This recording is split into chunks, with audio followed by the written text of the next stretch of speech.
Right now we have a very challenging panel. It deals with feast or famine, energy, agriculture, and infrastructure for a crowded planet, and therefore the right person to lead this discussion is a graduate of the Hebrew University, Mr. Andrew Shapiro, the founder of the investment firm Broadscale. Andrew, can you please come to the stage? Thank you. Great. Thank you. And I'd like to be joined by my panelists, Kathy Wood, the founder and CEO of ARC Investment Management, and Jacob Worenklein, chairman and CEO of U.S. Grid Company. Thank you, Jacob and Kathy, and thank you all of you. And for the kind introduction, I guess I can say I'm a graduate. I spent one semester doing the Rothberg School at Hebrew U, but it was a very formative one. I was there, as I was just telling somebody, in the summer and fall of 1988, which was the time of the first Intifada, and that really awakened me to issues of politics and society. And I think Hebrew U must have great timing because we're holding this dialogue and discussion while the President of the United States is in Israel, once again at a time of interesting political climate, and just coming from Saudi Arabia. And that naturally raises the question of energy and resources and geopolitics.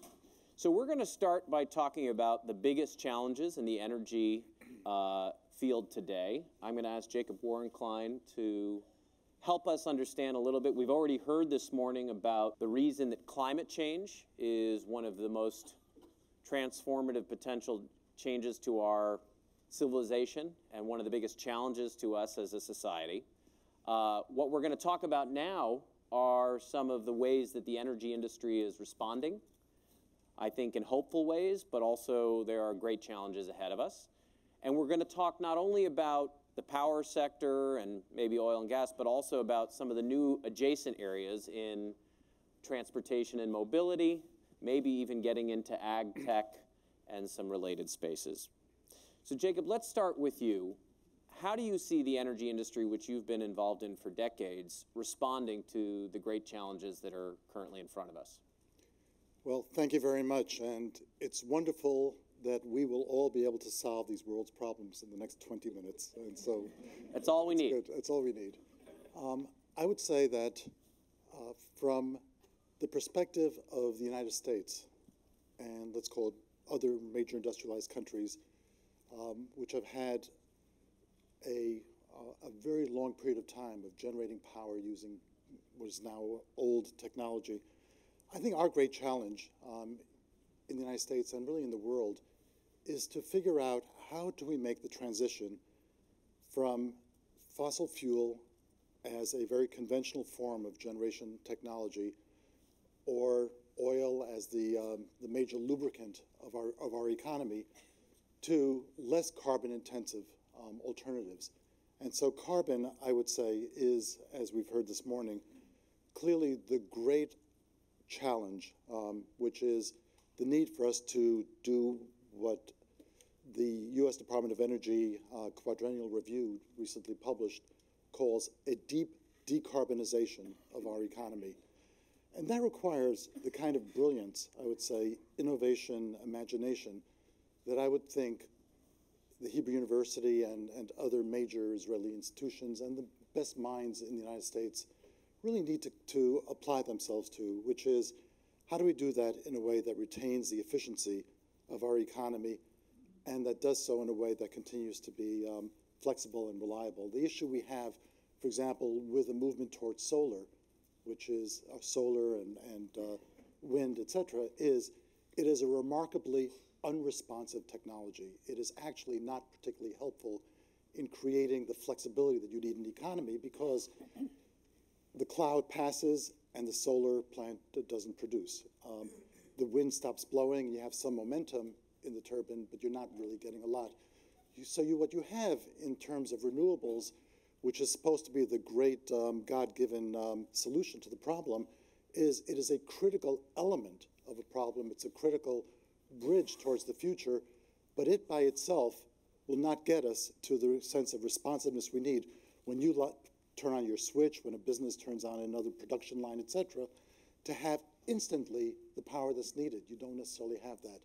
And so you need a combination of fossil, nuclear, other conventional fuels with solar as a significant portion, but it will never be the kind of the heart of the flexibility that the economy needs. But let me jump in there, because it's interesting. You and I were talking about sort of the financial data. We now have about $300 billion a year going into renewable energy.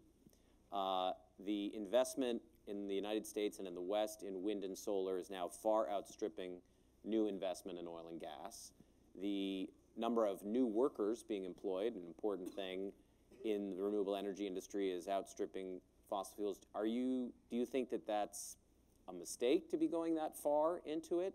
Or is that the right direction, but we just need to balance it with other technologies? Andrew, I'm so glad you asked that question, because what I'm saying is I think that it is critical that this has been done, what you described, and that this will continue. And it is a critical element of a total picture. But my strongly held view, having spent the last 40-something years in this industry, having run major power companies as well, is it's not sufficient for the stability and reliability, so you need both. It's really the fact that you really need all of the above. We need nuclear, we need gas, we need renewables. And renewables will be as large as possible, but renewables, even combined with storage, will not be sufficient to take us through, for example, several days of an outage. We would be in deep trouble unless we have massive breakthroughs to a greater extent. So I would say what we do need is, through a deep decarbonization, we do need to be moving towards more and more advances in storage, but we also need greater efficiency in the utilization of fossil fuels. So, for example, gas. If you take a look at the fossil technology, you used to require, let's call it 10,000 or so BTUs of energy to create a kilowatt hour of energy. Today, we have technology that will burn up 5,500 BTUs to create a kilowatt hour of energy. We have massive improvements in efficiency, which is part of the solution. The part of the solution is just decarbonizing by doing everything we can, and with the most brilliant minds at work, to figure out how can you actually use less energy, less fossil energy, less carbon energy to create the output that we need. And so, number one, I would say for Israel in particular, if I were to think, where would I like the greatest minds in Israel, in the United States, and elsewhere working? I would like them working on figuring out how to further decarbonize, how to get greater efficiency in the what I consider to be the more reliable, the kind of energy that in a second you can get on, you can create, and it can back up everything that doesn't happen in terms of renewables. So that's, I think, the number one objective. I would say the number two objective is the need for, and of course, electric mobility and things of that sort will help decarbonize the economy. Energy efficiency, the demand reduction, et cetera, will help decarbonize the economy. We need all of the above. Electric mobility is a very important part of that. We're going to get to that we'll in a get moment to that. when I talk to Kathy. Let me ask you, when you talked about decarbonization, I sometimes think about sort of three big Ds that are defining this energy era. One is decarbonization. A second would be a more distributed energy system, so less centralized and more focused on distributed, whether that's solar or wind or other technologies. And then digitization is the third big trend. How do you see digitization, and particularly given Israel's incredibly strong leadership in startups and software and technology, intersecting with the energy sector? So let's talk about what we mean by digitization for a second. Clearly, the idea of data and the management of data and the understanding of data is a very critical part to the decentralization of the power sector. If you think, let me just talk for a second about the challenges of, let's call it, extreme weather events that can knock a system off. Our Hurricane Sandy, the major earthquake that hit central Italy, the storm that devastated the island of Sardinia, knocked people off the system. in the case of Hurricane Sandy, we know in some places in the New York City metropolitan area for weeks. And so you do need some degree of resilience and reliability, and that could come from things like locally placed generating capacity microturbines, microgenerators, et cetera, in neighborhoods, et cetera, that would in fact be able to provide resilience into the system. Digitization, which would be how do you know what you can put into an area, into a community like Far Rockaway in New York, to create a greater reliability and resilience.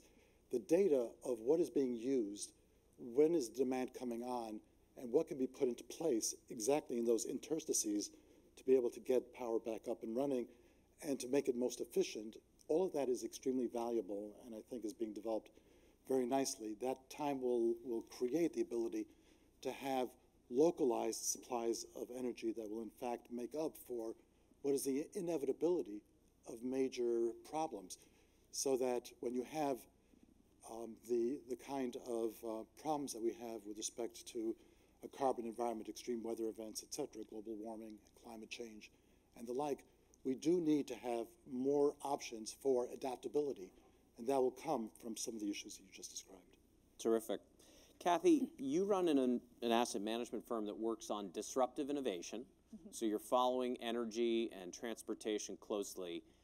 This whole concept of the intersection of big old industrial areas like that with software and technology, you're tracking very closely when it comes to things like new models of mobility and autonomous vehicles. There's been a lot of innovation out of Israel on those fronts. How do you see those helping to solve some of these big challenges we face? Okay, well, Israel was a visionary in this space, but first, before talking about that, I'd like to give you a sense of what we do. We focus on disruptive innovation, so technologically enabled disruptive innovation that is going to change the way the world works and make it a better place. And I know that means something in Israel. So there are 5 platforms evolving at the same time. We've never had 5 evolving at the same time. You have to go back to the late 1800s to see as much change taking place as is taking place now. So late 1800s, telephone, electricity, and internal combustion engine within 20 years. That was warp speed back then. Today, what do we have? We have genomic sequencing, robotics and automation, energy storage, so battery technology, next generation internet, importantly, artificial intelligence, machine learning, deep learning, and finally, blockchain technology. These are evolving at the same time, and 3 of them are involved in mobility as a service. So we have just published a paper called, Autonomous Taxing Networks, Why Self-Driving Cars Will Change Everything. So this fusion of new and old, I don't know. The way we're looking at the market is going to be very hard for traditional auto manufacturers to succeed at the speed they're going to need to succeed in the next few years. Can I interject there? I mean, the news this morning that Ford Motor Company is swapping out its CEO of only 3 years to bring in someone who has been running their kind of internal subsidiary, running disruptive innovation and new mobility, is very telling. America's iconic car company surpassed in valuation by an upcomer, Tesla, as General Motors has been. What does this mean for the pace at which change will happen and the potential dislocation for incumbents? Are the Fords and the General Motors and the VWs going to be around in 10 years? There are 2 very big hurdles that traditional OEMs have to jump. One is the shift to electric vehicles. Electric vehicles are going to be cheaper than the traditional internal combustion engine powered car by 2019. And we think that their cost will continue to decline. This is a declining cost curve because we're talking about technology here. So that's the first thing. And then the second leap they're going to have to make is to autonomous taxi networks. We think transportation is going to turn into a service. Much like technology generally is turning into a service, transportation, we believe, will. And that's because we believe in 2020, an autonomous taxi mile will cost roughly 35 cents. Right now, to drive our own cars, it's roughly 70 cents per mile, so cutting that in half. And if you think about it, we all have stranded assets. They're sitting in our garages or in parking lots. We drive them 4 or 5% of the time. Half of which is to find parking. Half of which is to find parking, that's right. Around here, no, that's I mean, for that sure. sounds funny, but that's what the data actually shows. No, it's true. And I brought some of our reports with us. The number of parking spaces that are going to be freed up, huge. So we think that it's going to be very difficult for OEMs to make both of those leaps. And there's one very big structural problem they have. It's called their dealer networks. So Tesla can do over-the-air software updates, for those of you who have software, so that they delight the consumer. This is the Apple model. Delight the consumer. Every time they turn on the car, there's a new software update, and it actually affects performance, right? Traditional OEMs cannot do that, either by law, but even if not by law, because their dealers, they're tied at the hip to their dealers, right? How do their dealers make their money? More than half of their revenues and more than all of their profits is from service. Well, if you're going to just have a software over-the-air update, you know, what does that do to the dealer network? How does GM deal with this? Now, it's really interesting to watch the ecosystems evolve here. Tesla is in the lead. We think as I mentioned, there are 3 parts of our platforms, our innovation platforms. So we've got robotics and automation. That's part of this story. We've got energy storage. So to Jacob's point about efficiency, electric vehicles are 4 times more efficient than internal combustion engine cars. And what I mean by that, and I needed someone to say this to me to really get it, it takes, well, guess how much energy it takes or how much is used of all the energy put in the tank to move the wheels forward in a traditional internal combustion engine. It's 20%. The rest is wasted. You ask the same question for electric, it's 80%. So right there, 4 times the efficiency. That's huge. And then again, another point Jacob made, artificial intelligence. Tesla is going to win this game. Tesla and Google are going to win this game because they have the data.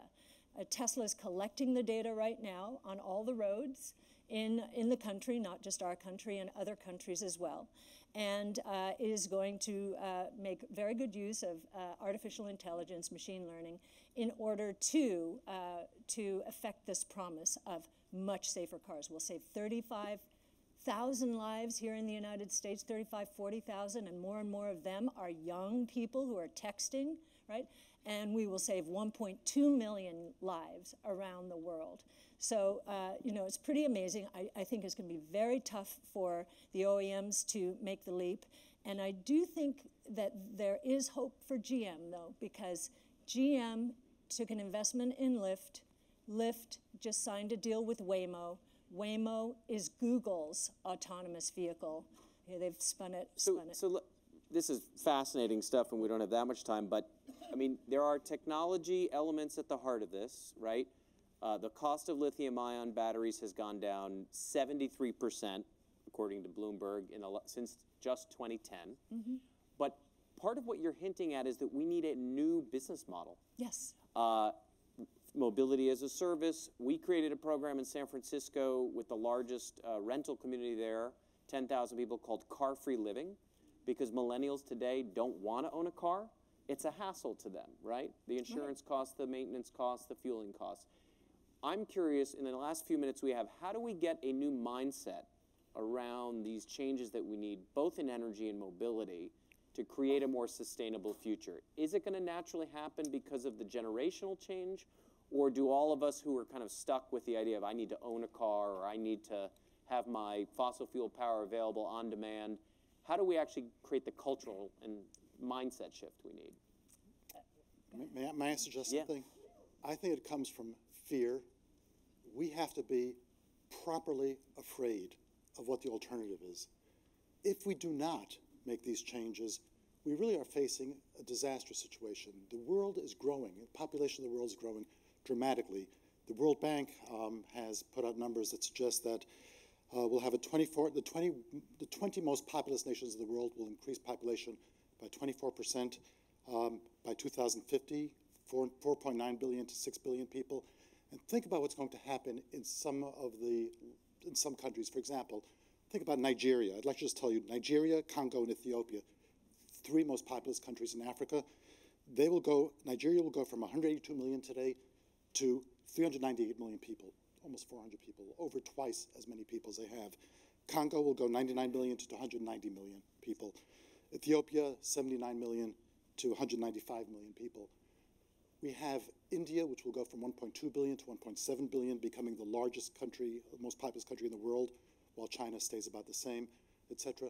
We are basically talking about pressures through population growth, etc., that will cause devastation in terms of, particularly to the world's poorest countries, but even to countries that are not. We must change. We have to change to a carbon-reduced environment. And that is, if you have leadership that knows that that's so, and we have an economy through investments that both of you have made that really is geared towards taking advantage of the massive advances we have, we'll be able to do it. So I think the answer is we'll get there because we have to get there. Thank you, Jacob. May I just add one? Yeah. Economics. So in San Francisco, when Uber dropped its price by 58%, I think this was in 2014, there was an 8-fold increase in the user ridership of Uber. I think that technology is going to create many of the breakthroughs that we do need. And as I said, we've got 5 evolving at the same time. I actually think we are looking at a better place. And Israel was way ahead of its time, just a bit ahead of its time on that. But it is definitely going to be a very important part of this ecosystem. Wonderful. Well, I think we could continue this dialogue for a long time, but I know we're on a tight time schedule. So I think we're going to have to leave it there. But please join me in thanking our panel.